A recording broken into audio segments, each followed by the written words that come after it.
सपनों से प्यारी सरकारी नौकरी। कबीर वर्मा। एक समय की बात है, एक गांव में दो दोस्त रहते थे, चंपू और भोलू। चंपू बहुत ही चतुर और होशियार था, वहीं भोलू नाम के अनुरूप थोड़ा भोला भाला और सीधा साधा था। दोनों का एक ही सपना था, सरकारी नौकरी पाना। वे दिन रात मेहनत करके परीक्षा की तैयारी करते थे। एक दिन गांव की सरकारी नौकरी के लिए विज्ञापन आता है। चंपू और भोलू उत्साह से उस नौकरी के लिए आवेदन करते हैं। नौकरी का चयन एक बहुत ही अजीब प्रक्रिया से होता है। प्रतियोगियों को एक दीवार के सामने खड़ा कर दिया जाता है। दीवार पर एक बड़ी घड़ी टांगी गई होती है। वे लोग जो सबसे लंबे समय तक घड़ी को देखते रहते हैं, वे ही चयनित होते हैं। चंपू और भोलू भी दीवार के सामने खड़े हो जाते हैं। चंपू अपने मन में सोचता है कि उसे इस प्रक्रिया को कुछ नया तरीका अपनाकर पार करना होगा। वह अपनी घड़ी को निकालता है और उसे दीवार की घड़ी के सामने रख देता है।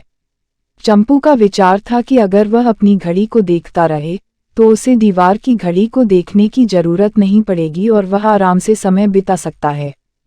वहीं भोलू निर्धारित होकर दीवार की घड़ी को देखता रहता है।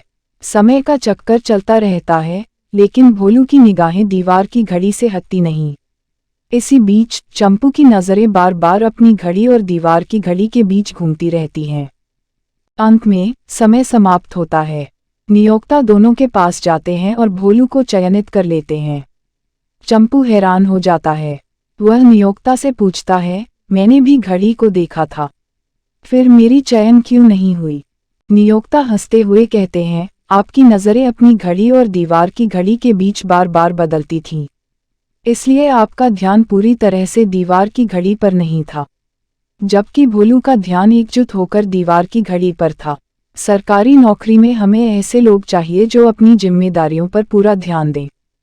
चंपू समझ जाता है कि उसकी चतुराई इस बार उसे सफलता नहीं दिला सकी।